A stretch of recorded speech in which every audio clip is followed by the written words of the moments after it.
అమ్మా నాన్న నీకు తెలియకుండా సెకండ్ సెటప్ మెయింటైన్ చేస్తుంది. ఎవరు? మీ నాన్న? ఆయనకంత సీన్ లేదు. మీ నాన్న గురించి నాకు బాగా తెలుసు. నా దగ్గర ప్రూఫ్ కూడా ఉందమ్మా, కావాలంటే నీకు చూపిస్తా చూడు. చూడు. ఎందుకమ్మా నవ్వుతున్నావు? పిచ్చిదానా, ఈ ఫోటో నాదేనే. ఏంటి నీదా? అవును, నా కాలేజ్ డేస్లో దిగిన ఫోటో. ఈ ఫోటో అంటే మీ నాన్నకు చాలా ఇష్టం, అందుకే ఎప్పుడు పర్సులో ఉంటుంది. అంటే కాలేజ్ డేస్ లో నువ్వు కూడా అలాగా అందంగా ఉండేదానివా అమ్మా? నేను అందంగానే ఉండేదాన్నే, కానీ నీలా కాదు. Emotional damage. షట్, ఇంత జరగక ఇక్కడ అస్సలు ఉండకూడదు. ప్రియా, ఏంటమ్మా? ఇలా వచ్చి కూర్చోవే, కొంచెం మాట్లాడాలి. రిక్వెస్టో ఆర్డరా? కాదు, ఆర్డర్. రాకపోతే కూర్చో, పెడతా. నీకెందుకంత శ్రమ, నేను వస్తాగా. చెప్పమ్మా. ప్రియా, ఇప్పుడేం చేద్దామనుకుంటున్నావే? అది బాగా ఆకలిస్తుందమ్మా. బిర్యానీ ఆర్డర్ చేద్దాం అనుకుంటున్నా. నాటుకోడి బిర్యానీ పెడదామా, చికెన్ దమ్ బిర్యానీ పెడదామా? Any suggestions?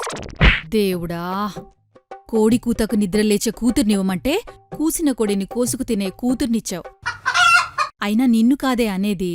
ఆదివారం ఆడపిల్ల పుడితే అదృష్టమన్నాడే ఆ పెద్ద మనిషి, అతన్ననాలి. Is it? ఎవరమ్మా పెద్ద మనిషి? మీ నాన్న. ఆ అయినా ఎప్పుడు తిండిగోలేనా? బీటెక్ అయిపోయింది, దాని తర్వాత నెక్స్ట్ ఏం చేద్దామనుకుంటున్నావని అడుగుతున్నా.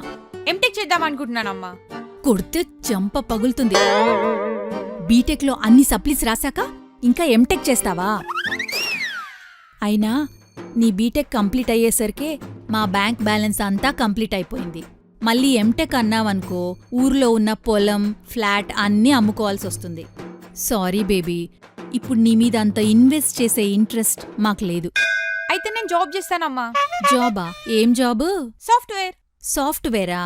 What is database? చదివానమ్మా, కానీ సడన్ గా అంటే గుర్తు రావట్లే. చూసావా, అది నీ రేంజ్. ఈ బ్రెయిన్ వేసుకొని సాఫ్ట్వేర్ కాదు కదా, కాల్ సెంటర్ కూడా వెళ్ళలేవు. అయితే బిజినెస్ చేస్తా అమ్మా.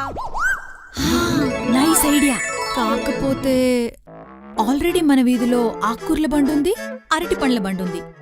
మళ్ళీ ఏం పెడతావని ఆలోచిస్తున్నా. నీ ఇంటెలిజెన్స్ కి ఇడ్లీ బండి కరెక్టే. అమ్మా, నువ్వేమో ఇడ్లీ వేస్తా ఉండు, మీ నానేమో చట్నీ వేస్తారు. అమ్మా, యువర్ ఇన్సల్టింగ్ మీ అమ్మా. ఇస్తరాకుల కట్టేం కాదు. ఏదైనా తీసుకురావే అని షాప్ పంపిస్తే చిల్లర తీసుకురావడం చేత కాదు, బిజినెస్ పెడుతుందట. అయితే నేను చెఫ్ అవుతానమ్మా. నువ్వు వండింది నువ్వే తినవు, ఇంకా జనాలకేం పెడతావే? ఏదైనా ఫుడ్ పాయిజన్ అయిందనుకో, పోలీస్ వాళ్ళు తీసుకెళ్లి బొక్కలో వేస్తారు. అయితే మార్కెటింగ్ చేసి మనీ ఏం చేస్తా అమ్మా? వెజిటేబుల్ మార్కెట్కి ఎలా వెళ్లాలో తెలీదు, నువ్వు మార్కెటింగ్ చేస్తావా? అది కూడా కరెక్టే.